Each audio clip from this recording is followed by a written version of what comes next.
Két nagyon jól felkészült mesterséges intelligencia témában nagyon jártas előadót hallhatunk majd. Az előadás nyelv egyébként angol lesz. A két előadó Dr. Tilesch, vagy pedig másképp George Tilesch, illetve Karafiáth Balázs, akik az a mesterséges intelligencia témáját fogják körbejárni, és nagyon bízom benne, hogy ebből szintén olyan értéket fogtok tudni kivenni, ami a jövőre nézve legalább annyira fontos lesz, mint az agilis megközelítés a transformációban. Úgyhogy I would like to ask you guys, start your presentation. George, hi, thank you for taking our invitation and taking the time to talk to us. Hello, Balázs. It's a great pleasure to be here, and I hope we are looking forward to a very exciting conversation with you, one of our many ones. Exactly. I had a fantastic experience driving our new car, which is not exactly new. It's 2 years old, and it practically drove itself. It slowed down to zero if it needed to. It kept the lanes, and I suddenly had this glimpse of the future that the diminishing jobs suddenly, came as very, very close to me. It has a very close picture of truck drivers and taxi drivers losing their jobs in a nanosecond. What's the big picture? What are those trends that I don't even see from my driver's seat in AI versus the world of work? It's quite a natural reaction that you had to your car. I think it's part of our psychological construct that we are reacting to everything new, but especially something exponential. And I think AI is very much exponential. The human mind is not really wired in a way to deal with anything exponential. We are trying to convert everything into something incremental or cyclical. So that's going to be probably the biggest challenge that us as individuals and as society and as organizations who are represented by their HR leaders at this conference will face in the future and at the present. Truck drivers, taxi drivers, that's been, in the media for many, many years. Actually, exactly. I am one of the people who thinks that it's going to be farther away than we currently think, simply because self-driving cars are facing so many regulatory issues that they are still, in testing mode in many, many places in the world. I think in the US, there's only like 2 or 3 cities where fully driverless modes are being tested. Uh-huh. But there's a number of trends, like high-level trends in the world of work that has been infused by AI and machine learning in the last few years. And you're absolutely right that a lot of this is quite invisible. It's a shadow force rising, I would say. And there are certain trends that create that kind of explosive, exponential concoction that every HR leader should pay attention to, I think. So one of them is pretty trivial, I think. From the 90s onwards, we know about and it's quite measurable now, the rise of automation, especially industrial automation, industrial robot. On average, I think even in the 90s, the number was that one industrial robot took away the job of 6, industrial workers. I think what happened in the last few years is that it became much more widespread and much more software-based. So of all the AI subdomains, robotic process automation is the one that is actually being growing year on year by 80%, and that's last year's number. Wow. I'm pretty sure that with COVID, it's going to be, 200, 300, something like that. So these trends that robotic process automation coupled with the instant digitization caused by the pandemic, that is the very explosive concoction that is happening in the world of automation. Now, in the human side of the equation, it is also a pretty well-known fact that the valuation of these companies, revenue, productivity of let's say, new generation companies, especially the ones that I'm close to being situated in Silicon Valley, is less and less connected to the number of employees they have. And what researchers call the genius effect is actually taking place. This is a new area of research that actually sounds pretty convincing to me, that talent and revenue in an organization is concentrated in less and less people inside the organization. So the first wave was, digitization of the workforce and the hunt for technology talent, and every company becoming technology company. And the second wave that it started measuring right now is around this genius effect. Like, from all the tech workers, it's quite measurable now that it's only a fraction of those people who are actually producing the value. So there is a polarization. One side of it is automation and machine-driven, and the other side, when scarce talent is becoming equal with the price. And this is a double challenge that HR leaders have to fight with. And I remember that when I was reading Kevin Kelly's book back Out of Control back in the 90s, and later it was made compulsory for Keanu and the others in the Matrix to read the book before they come to the set, right? And he talked a lot about AI, and already in the 90s we saw programs who wrote themselves, right, itself, and looking at the programs, they optimized how the program worked, right? But nowadays, for instance, a friend of mine who works as a copywriter for a global company tells me that for instance, copywriting, which for me was a more sort of human-centered, creative activity than like copying program codes from a global database to your screen. Copywriters they're looking to be out of job in the next 5 years. That is one of my pet peeves, and thank you for raising it. I can swear for the audience that we have not discussed that before. So I believe that the content industry at large will be transformed in like 6 months. I don't know if you heard about GPT-3. GPT-3 is a new natural language processing algorithm published by OpenAI, which is now a Microsoft-backed organization. This was the article that we were sending on Inspirálok, no? The article in the Guardian who wrote itself, right, or something. Yes, like yes, and with everything AI, there's a lot of hype around it, and there's a lot of untruthful things said about it. But here is the fact: there are algorithms that are now accessible to certain organizations who can access the API that writes content on its own. So, you write down the first 2 sentences, give very loose instructions of what the text should be about, what tone should it strike, whose style it should imitate, and then it writes itself. It's not flawless, but from the automation standpoint, think about how every content producing industry, especially media, and on the dark side of it, disinformation on social media, could benefit from such a tool. It's not necessarily GPT-3. I mean, and GPT-3 is a technological breakthrough. It has billions and billions of parameters. It's an immense cost to create from the infrastructural side such an engine. But there are similar breakthroughs, like Facebook just published, a language translation product that is translating between 100 languages without using English as the middle language. So these tools are growing together. These narrow tools can be combined with each other and can change the game of a certain industry from one day to another. I think it's going to be very, very powerful. And if I can talk to the audience, or if I can advise some level of caution to the audience, we are not really prepared for that kind of exponential change. We still, in our minds, we live in this digital transformation, world there that has been a buzzword for decades for organizations without, too much reality for many of them.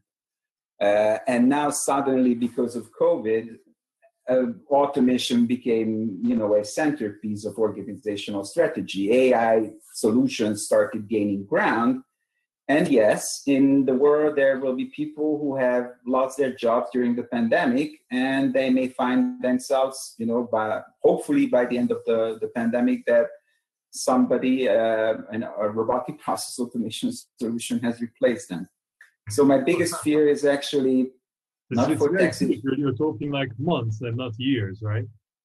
Yes, absolutely. I mean, in the AI world, sometimes we talk minutes, Now that you mentioned self-learning and self-improvement capability, which is one of the almost ungraspable sides of, artificial intelligence, that it can improve itself. In a matter of minutes, it can improve itself considerably.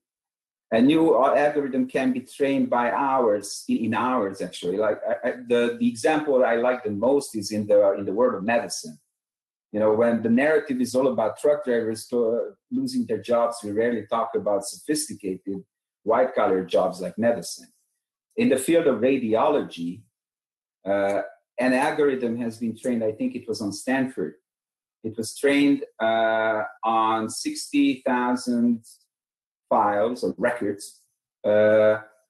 And in 4 hours, it became a better radiologist than the best radiologist, both regarding the speed of analysis and the accuracy of the analysis. So this is the speed that we should get prepared for. And honestly, many organizations are not very much ready because they still live in this digital transformation world that we will have years, we will have decades to deal with this. We don't have years. And the gap between leaders in AI and followers in AI is increasing exponentially with each passing day. So if I'm an HR director in a big organization right now, you're talking about Budapest, Hungary at the moment. What should be my 3 most important things that I should do tomorrow? Oh, can I give you more than 3? just very, very quickly. And I think I have some fresh data to share with you on that, because this is the first time when we have actual studies that came out that shows this increasing gap between AI leaders and followers, and what the leaders did well, what the followers are not doing that much. So I think that the gap can be demonstrated most by what are they using AI for? So follower organizations who are experimenting with AI, they're using it mostly for, chatbots or customer service or internal communication, productivity increase, process improvement, all these. The leading organizations put AI actually to the core of their strategy. And that creates a very, very big gap between how they view talent, and especially AI talent, how they view the need to upskill the rest of the workforce. So for example, AI leaders are spending twice as much budget on hiring AI talent, key AI talent, which is very, very scarce, twice as much as the followers. AI leaders, 90-something% of them have been found to put a very strong emphasis on democratizing AI tools in the organization. So basically taking it out of the CTO's office, taking it out from tech people only, and invest into tools that can be used by somebody who is not very, very deeply technical. Leading organizations have also been proven to understand the need of getting the entire C-suite of the organization to be familiar with AI and own it.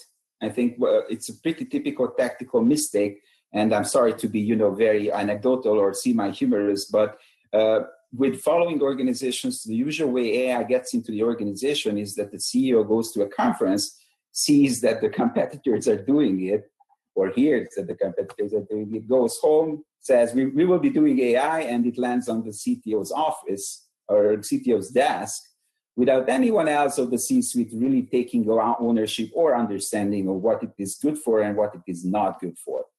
And then you can mess it up in the very beginning of your process, your whole AI adoption process. So it needs to be owned by a large set of executives. Now, specifically to HR leaders, one of the questions that I'm getting most of the time is, from the average person or from the average techie is like, how do I get into machine learning? And what I usually say is that you're already in the machine. Now here comes the learning part. Learning in usual is the responsibility of human resources leaders. So HR leaders should start approaching it from the skills perspective and start assessing the skills gaps they have as an organization and start, onboarding, training, certifying, monitoring these kinds of talents in the organization. The other thing that has been separating followers and leaders was like how much they are using homegrown talent. Surprisingly to many, actually follower organizations were the ones who outsourced most of their AI stuff. And leading organizations were the ones who have invested into their talent and into homegrown AI solution. And I think that's going to be very, very important in the future. And many, technology corporations do not really like that kind of phenomenon because their business interests are otherwise.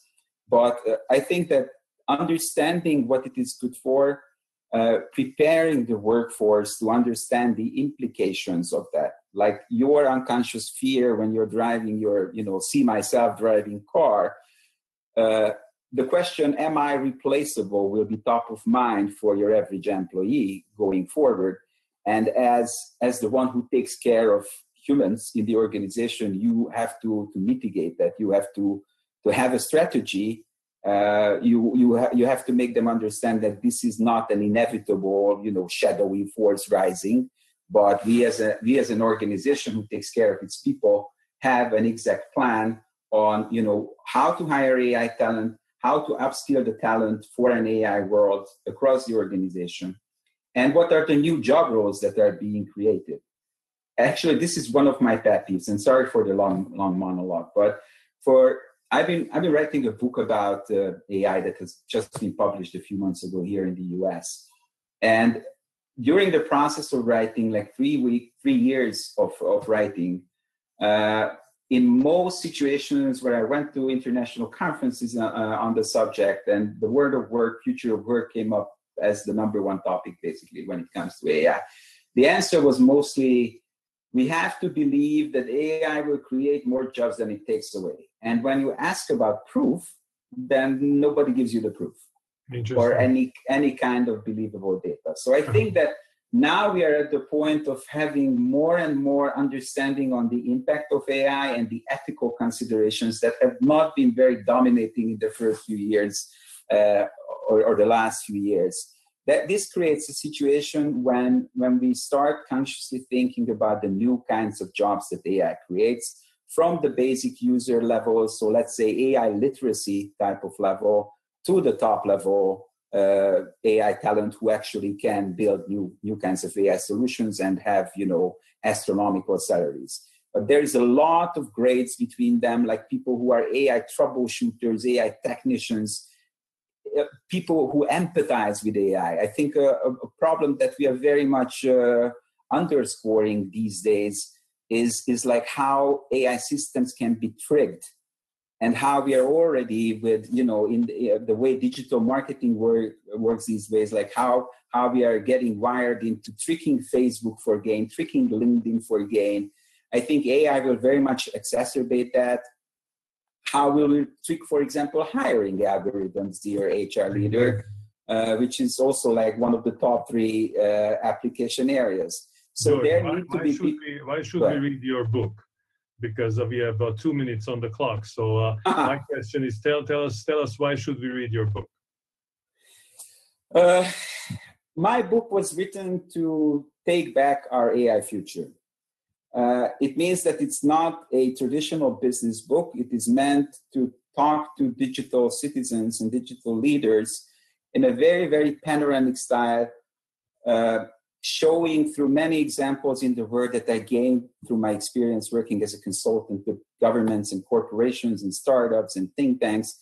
So it shows the panorama of the AI world as it exists now, with a strong emphasis of proving that AI is not tomorrow. Of course, there will be much stronger and much more robust and maybe general intelligence one day. But today is the last minute when we can actually take back and put a grasp on what purpose should it have, what purpose should AI have, what is my role as an organizational leader, in reining in AI.